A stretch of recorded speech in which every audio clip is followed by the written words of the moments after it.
Banks have been going crazy ever since Silicon Valley Bank collapsed last week, marking the second largest failure in US banking history. Then, soon after this, the third largest failure in US history occurred as regulators seized control over Signature Bank. Following this, there's been widespread panic in financial markets as banks and financial institutions, at least especially the smaller ones, plummeted in value. First Republic Bank decreased in value by 81% over the last month, in which it was down nearly 33% on Friday.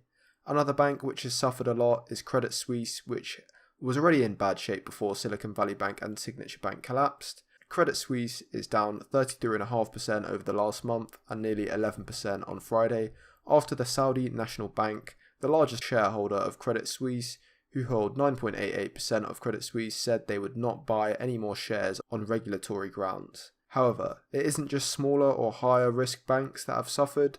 Giants such as Bank of America and JP Chase are also feeling the effects, although a lot less. Bank of America is down nearly 20% over the last month, and JP is down nearly 10%. Despite large banking CEOs and politicians reassuring us that they see little risk of financial contagion, it is clear that there is panic in markets and a possibility that things could get worse. Let's first go into Signature Bank, whose collapse seems to have been relatively overshadowed by the failure of Silicon Valley Bank. Signature Bank had assets of around $110 billion compared to Silicon Valley Bank, who had assets of around $212 billion. So it's clear that Signature Bank is still significant but not as large as Silicon Valley Bank was. To compare this to the failure of Washington Mutual in 2008, this was the largest failure in US history. They had around $310 billion in assets, or $390 billion in today's money. Similarly to Silicon Valley Bank, Signature Bank had far below the industry average in cash, at around 5% of assets compared to 7% in Silicon Valley Bank, and the industry average is around 13%.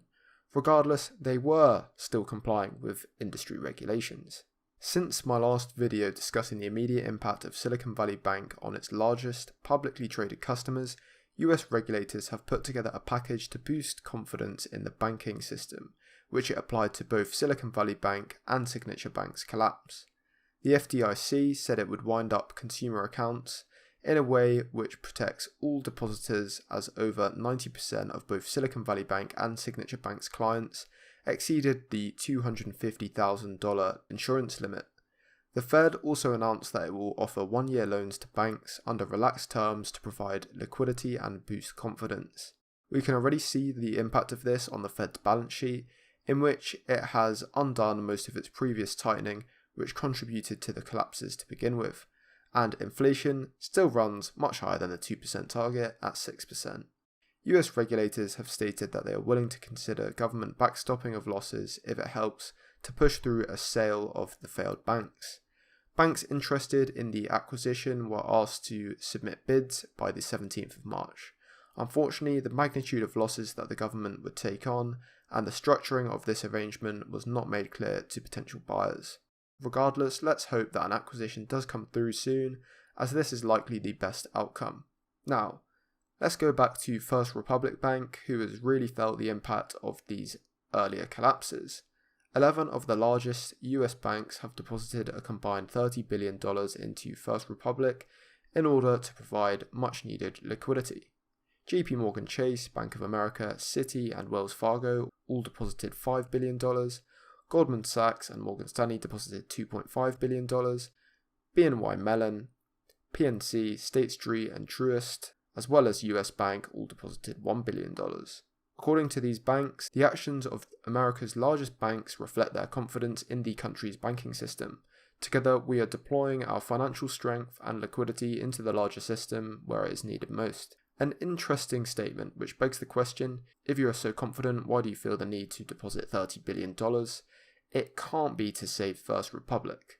Regardless, that's just my opinion, and despite this $30 billion injection, shares still plunged by another 30% on Friday, as I previously mentioned.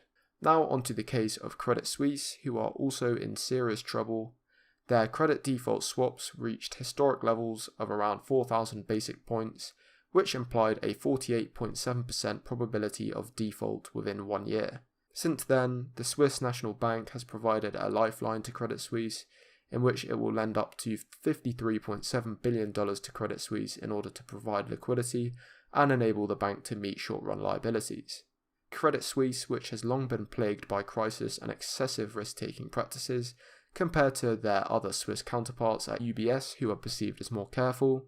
The Swiss National Bank are trying to arrange an acquisition of Credit Suisse by another entity such as UBS. If this acquisition takes place, then it could be one of the largest and most important acquisitions since the Great Recession. It has also been reported that BlackRock submitted or thought about submitting a bid for all or part of Credit Suisse. However, BlackRock has stated that it is not participating in any plans to acquire all or any part of Credit Suisse and has no interest in doing so. To conclude, this has been a crazy week or so for financial institutions, and to further answer a question I posed in my last video, could these collapses spread? They very well could, and I think there is now a higher chance than I previously thought. As reported, some of the largest and most significant failures in US history have occurred, and substantial acquisitions and further failures are still very much a possibility. Thank you for watching, and make sure you subscribe.